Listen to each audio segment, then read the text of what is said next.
안녕하세요. 라이프노트입니다. 오늘 제가 갖고 온 주제는 이 잭슨홀 미팅 발표가 있었죠. 그래서 오늘은 그 이유에 대해서 이야기를 해볼까 합니다. 제가 이전 컨텐츠로 잭슨홀 미팅에 대해서 한번 이야기한 적이 있었습니다. 그런데 이제 실제로 그 잭슨홀 미팅이 끝났고 파월 의장이 발표까지 했죠.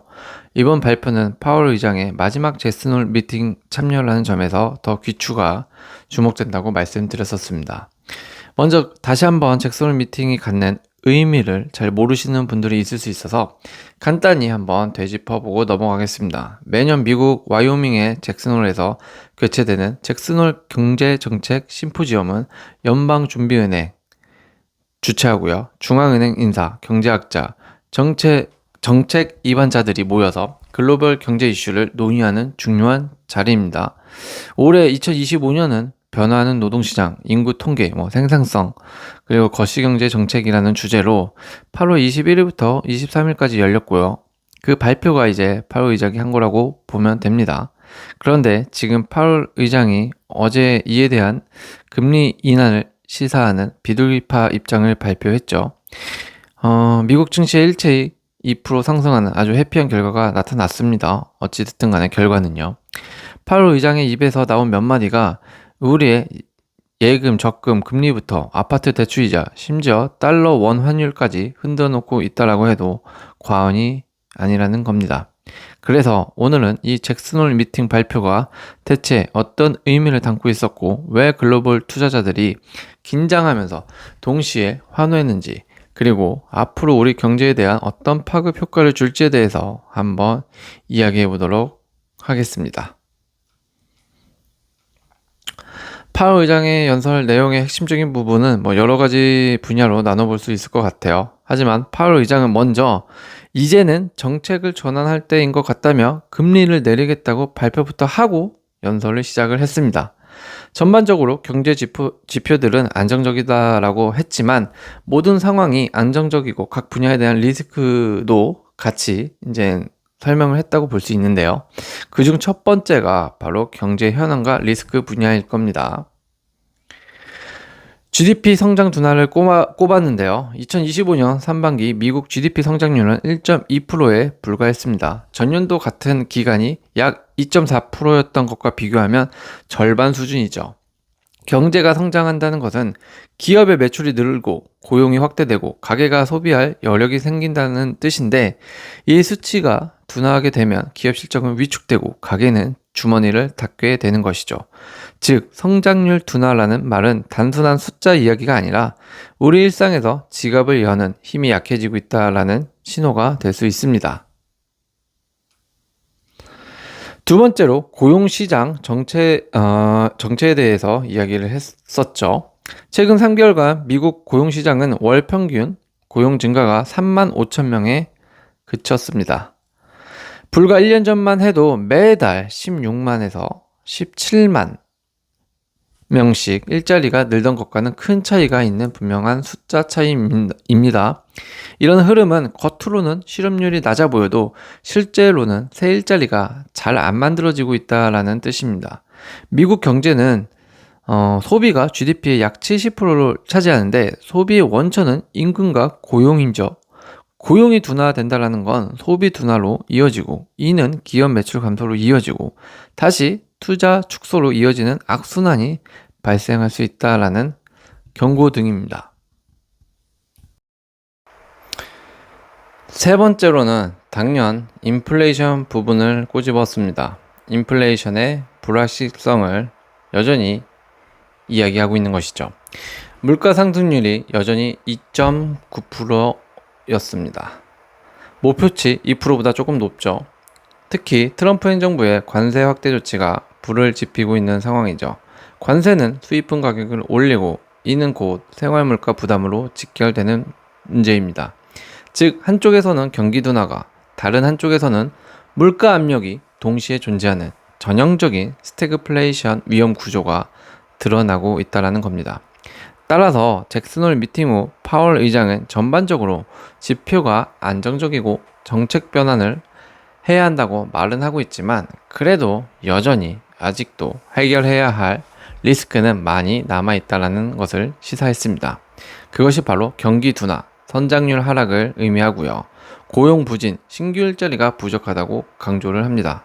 물가 불안, 여전히 높은 인플레이션이 해결거리로 남아있는 거고요. 정치적 변수도 여기에 한몫합니다. 정책적 일관성이 약화 가능성이 있기 때문에 이것 등을 해결해야 한다라고 시사를 하고 있는 거죠. 파월 의장은 이번 발표 중 통화 정책 방향에 대해서 균형적인 접근을 이야기했습니다. 그럼 이 균형적인 접근이 갖는 의미가 대체 무엇일까요? 파월 의장은 잭슨홀 연설에서 물가 2% 목표치와 고용, 최대 고용 사이의 위험을 양방향으로 저울질하겠다고 못 박았습니다. 쉽게 말해 물가가 다시 끌어올릴 위험과 고용이 꺼질 위험을 동시에 본다는 뜻인데요. 실제 연설문에는 이런 문구가 들어갑니다. 그런 국면에서는 두 목표를 촉진하기 위해 균형적 접근을 따르겠다라고요. 이와 보조를 맞춰 FOMC는 같은 날 장기 목표로 전략 선명을 손봤습니다. 핵심은 2020년에 도입한 평균 물가 목표식 오버슈팅의 사실상 종료와 과열 고용에 대해 선제적 대응을 막던 문구 정리를 한 겁니다. 이제는 유연한 2% 물가 목표 아래서 양측 위험을 균형 있게 관리하겠다라는 쪽으로 정리가 된 것이죠. 즉, 이 균형적인 접근은 인플레와 고용의 양쪽 위험을 같은 무게로 보고 데이터가 허용하는 범위에서 조건부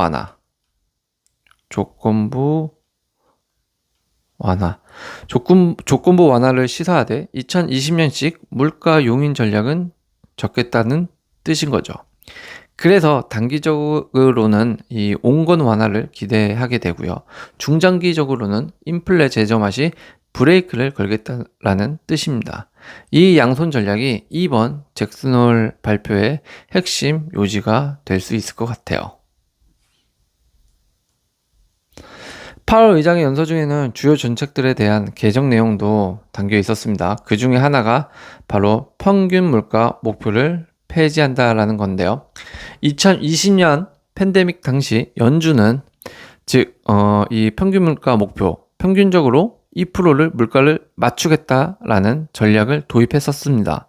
당시에는 물가가 너무 낮아 일시적으로 2%를 넘어서 용인하겠다라고 선언했죠. 쉽게 말해 물가가 조금 올라야 경기 회복도 빨라진다라는 논리였습니다. 하지만 결과는 예상과 달랐습니다. 팬데믹 이후 공급망 충격과 유동성 확대가 겹치면서 물가는 9%까지 치솟았고 연준은 뒤늦게 초고속 금리 인상으로 대응해야 했습니다. 이번 개정은 이런 실패를 반영한 조치입니다. 앞으로는 물가가 목표치보다 올라가는 걸 정당화하지 않겠다는 방향으로 전환한 거라고 해석할 수 있다는 뜻이죠. 두 번째 주요한 변화를 바로 이 고용 관련 문구를 수정했다는 것인데요. 이전에는 고용 목표를 설명할 때는 shortfall이라는 이 부족이라는 단어 표현을 많이 썼습니다. 즉 고용이 부족할 때만 신경 쓰고 과열될 때는 크게 제약하지 않는다는 뉘앙스였다는 것이죠. 이 문구가 문제였던 이유는 실제로 21년, 22년 노동시장이 과열되었을 때도 연준이 제때 대응하지 못했다는 점입니다. 이번에는 이를 삭제하고 고용이 과열되든 둔화되든 균형적으로 보겠다는 입장을 명확히 했다는 점도 앞으로 한번 되새겨 볼 필요가 있을 것으로 보입니다. 세 번째 정책 틀 변화로는 듀얼 맨데이트를 유지하겠다라는 건데요. 연준에서 말하는 이 듀얼 맨데이트는 기본적으로 최대 고용과 물가 안정 두 가지를 잡자는 연준의 기조를 뜻하는 용어입니다. 그리고 연준은 법적으로 이 두 가지 목표를 동시에 달성해야 되는데요. 최대 고용과 물가 안정입니다.